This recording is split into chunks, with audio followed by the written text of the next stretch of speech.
All right. Well, last week of this series, Me Important, we talked about how we must be important. And we talked about a story of a possessed man that Jesus specifically went and sought out to save. And the way we looked at that story was that we are that man that Jesus came for. And this week, we're going to be kind of talking about the life of Samson. And how that relates to us is maybe you've been in a dark place and you've asked the question, has God left me? And I think each and every single one of us has probably been in a time like that, or maybe we might get into a time like that. We might get into a dark place.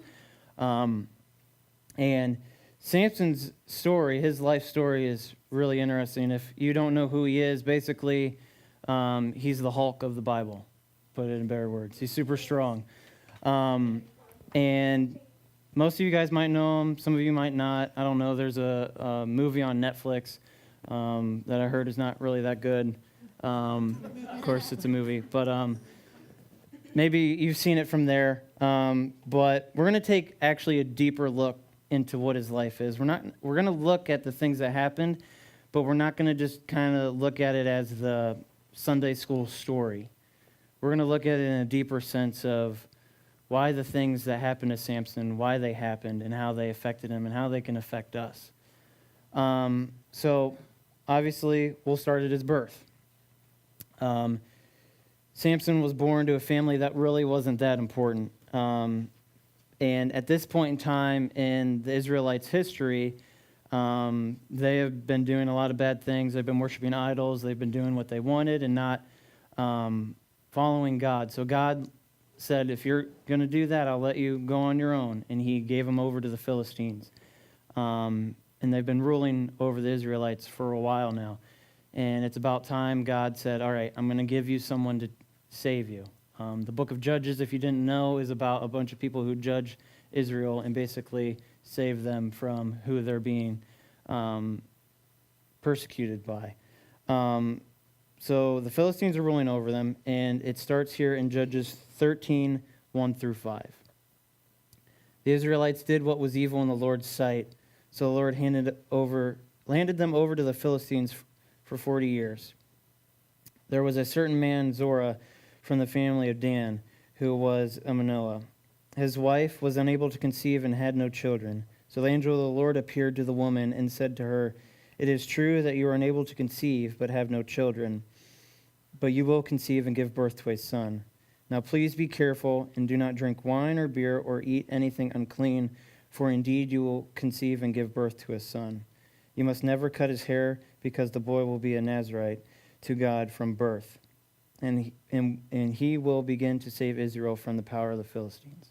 So we see here in this scripture that angel of the Lord comes and kind of gives them a few criteria of, okay, you're going to have a kid, but you have to do these things or it's not going to work. So we see that her and her husband can't drink wine or drink beer, and they can't eat anything unclean. So like raw meat, usually like pigs or like a dead carcass or anything like that. And I know that sounds gross, but that will be part of the story.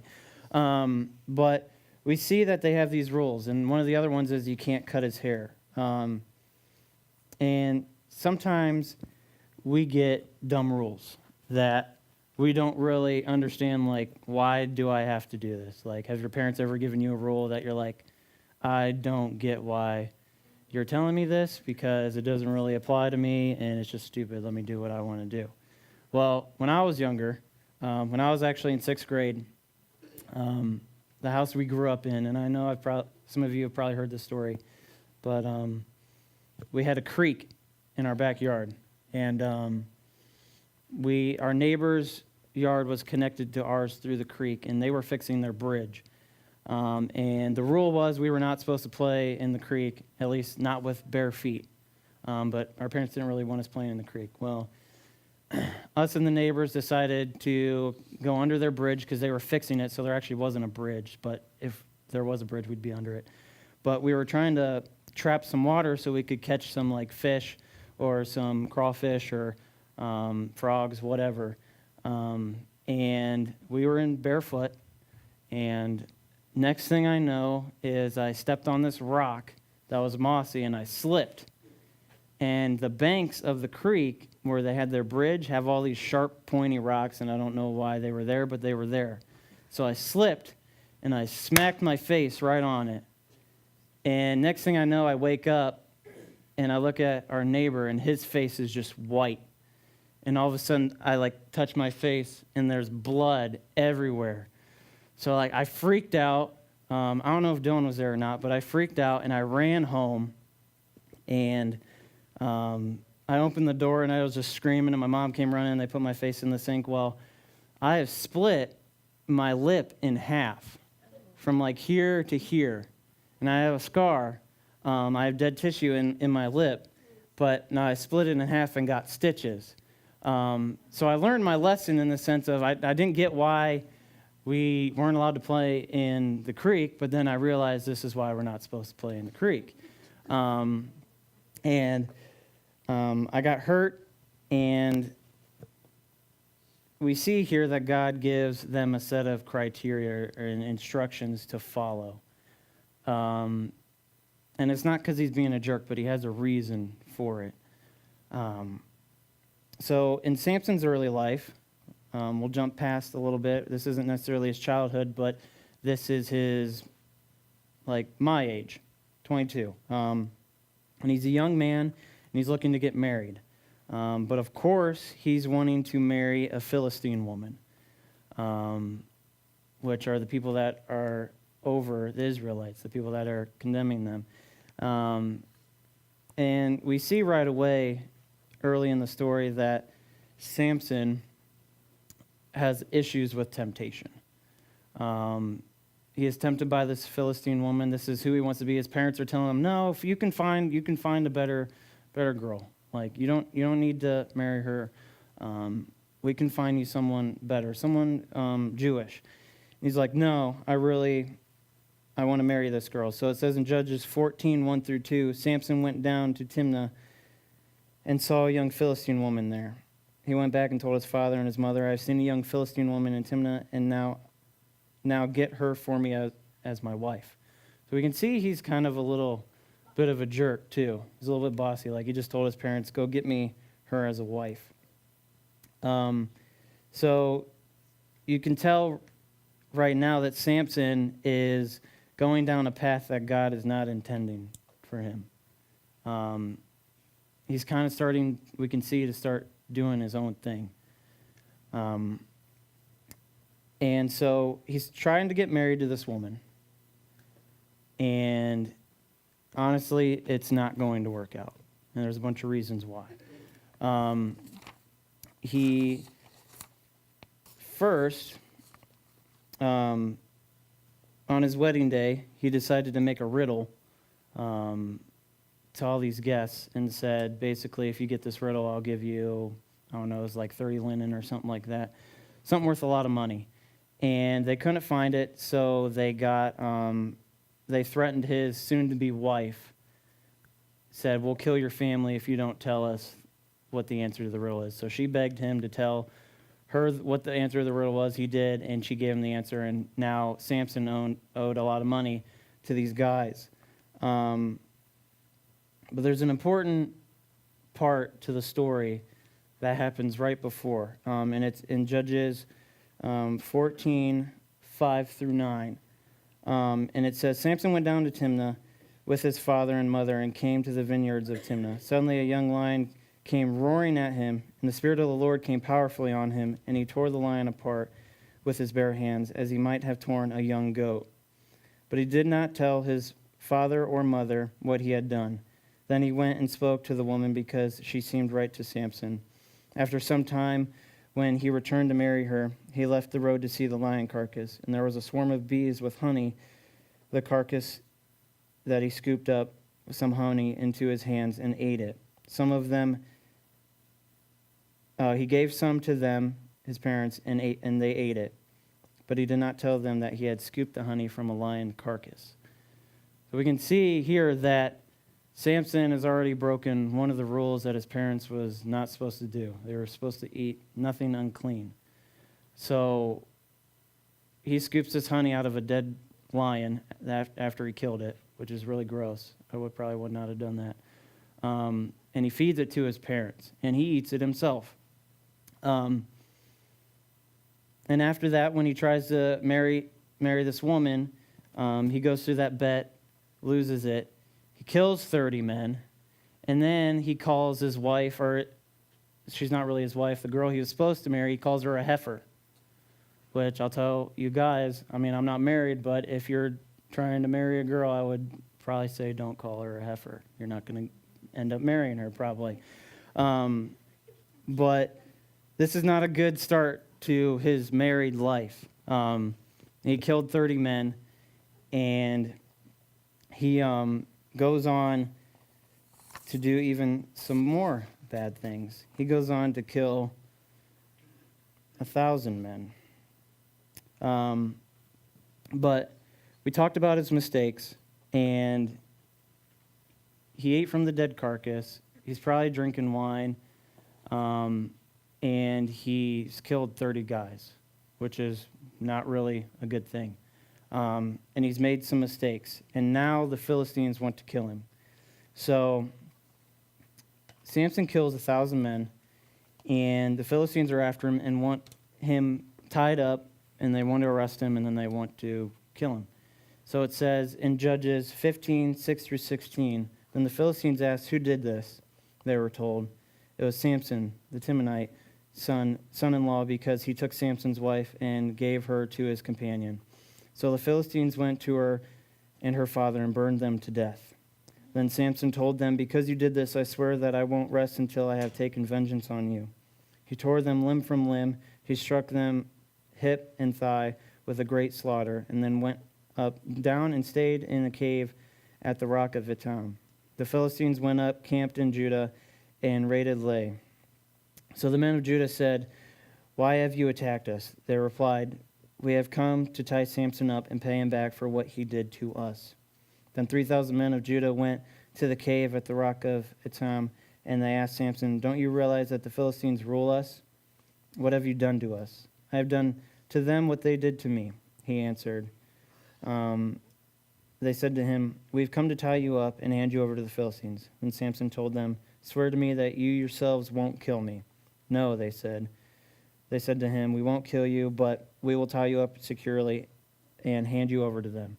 So they tied him up with 2 ropes and led him away from the rock.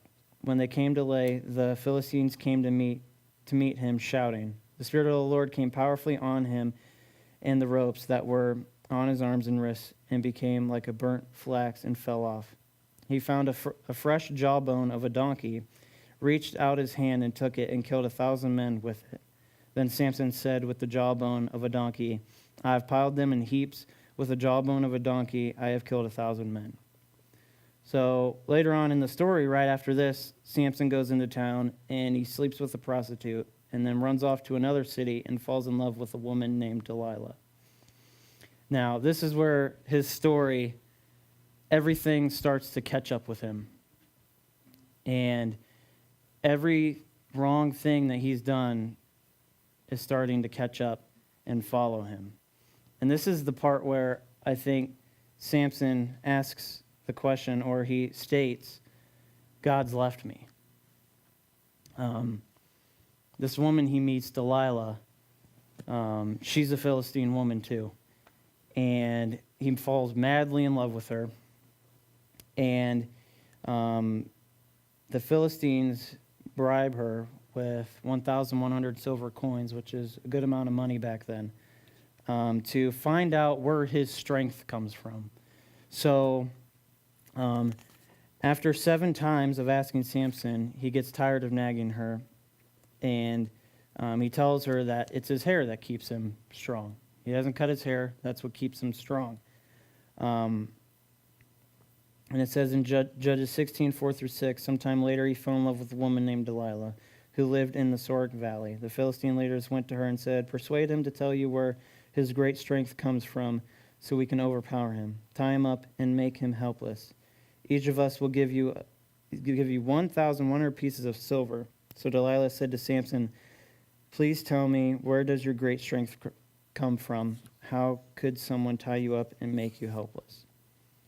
So in his sleep, after he tells her, after he so-called says that she nagged him,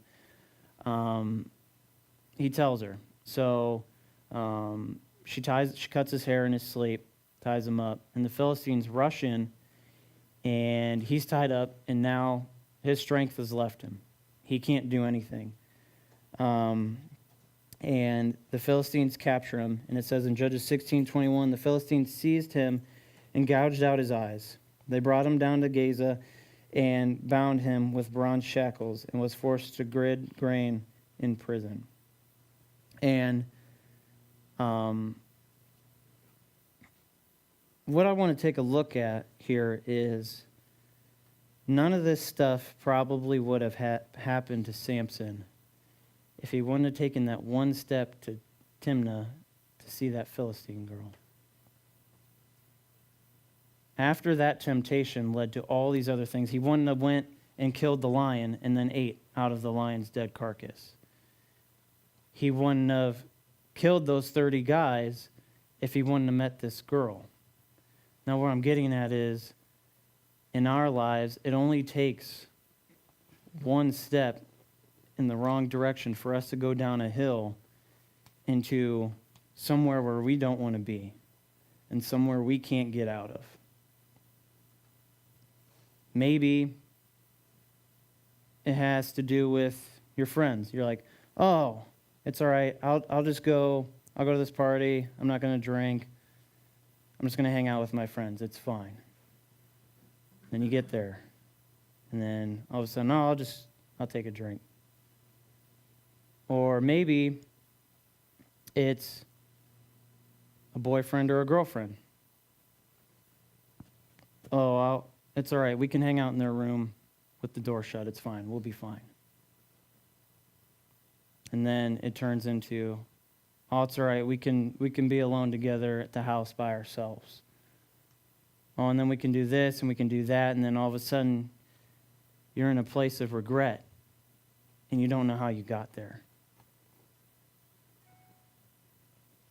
I know someone says when we're on the path that Christ has put in front of us, all it takes is for us to be off 1 degree, and all of a sudden, the farther we walk, the farther we're going to go off of the edge.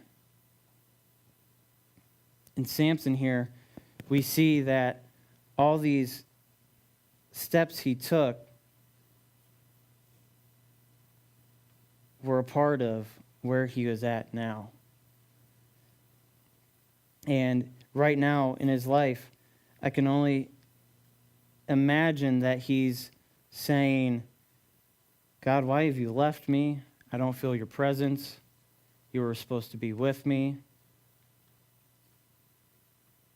And the thing is we'll see in the story is God's always there.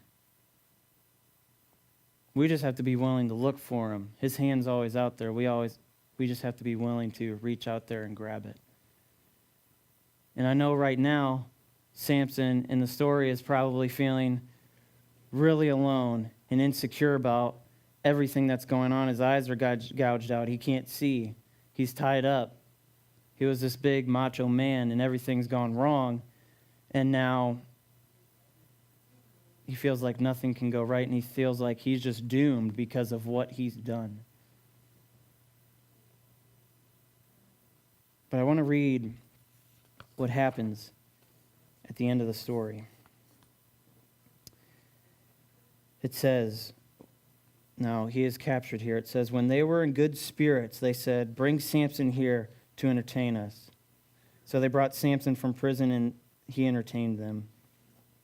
They had him stand between pillars, and Samson said to the young man who was leading him by the hand, lead me where I can feel the pillars supporting the temple, so I can lean against them.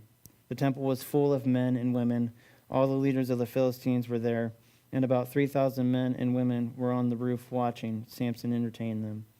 He called out to the Lord, Lord God, please remember me. Strengthen me, God, just one more time. With one act of vengeance, let me pay back the Philistines for my 2 eyes. So Samson took a hold of the 2 middle pillars supporting the temple and leaned against them, and one on his right hand and the other on his left. Samson said, "Let me die with the Philistines." And he pushed with his left. Samson said, "Let me die with the Philistines." And he pushed with all his might, and the temple fell, and all the leaders and all the people in it, and all those he killed at his death were more than those he had killed in his life. And we see here what the connection point is. And that is vulnerability breaks the chains of insecurity.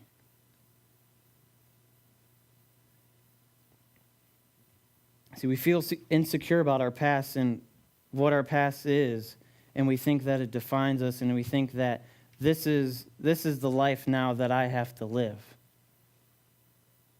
But it's not. We see in the story with Samson that this was a really strong, prideful man, and it took him some of his darkest times to find the light, and what it took was to be vulnerable and rely on God.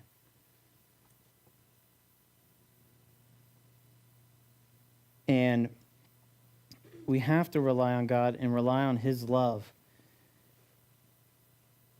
Because when we think our past is what defines us, that's wrong.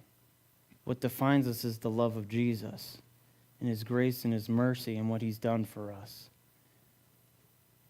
Because of what has happened in the past doesn't mean this is what your path into the future is going to look like.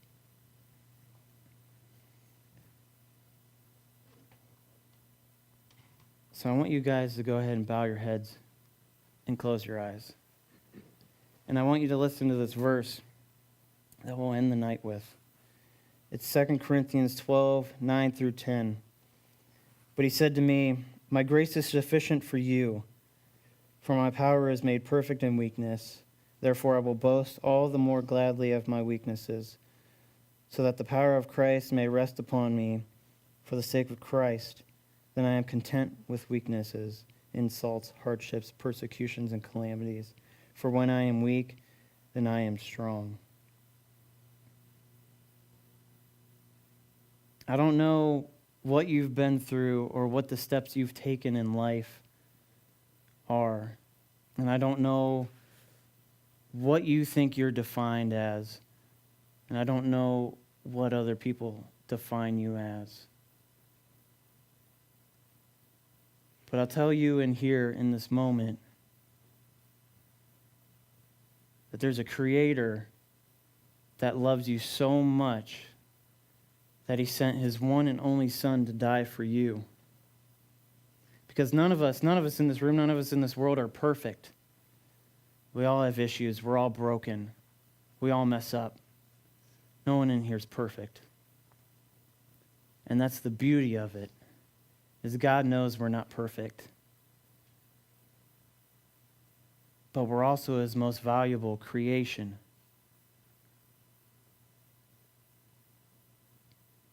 God's primary purpose is you.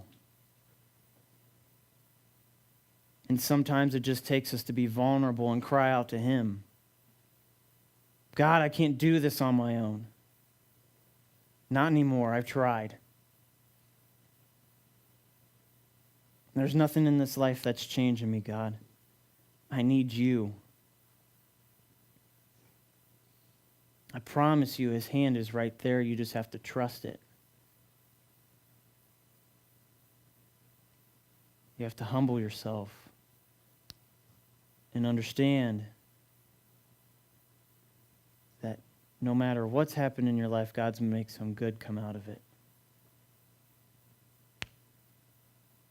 And tonight, maybe you don't have a relationship with God. Maybe this is the first time you've heard anything in the realm of that there's a Creator, a God that loves you. Maybe you don't feel loved. Maybe you don't feel important. Well, let me tell you, you are. Maybe tonight, if I ask this question, if you were to walk out these doors and you were to die, would you know 100% that you're going to heaven? Could you answer that with all certainty? Would you know that 100%? If you don't know that, if you can't answer that question absolutely yes, I would love to talk to you tonight. And maybe if you would do something so bold, and it would just be between me, you, and God, if you would just raise your head and look me in the eyes, and it would just be between me and you, we can have a conversation after this. There's nothing I would want more than that.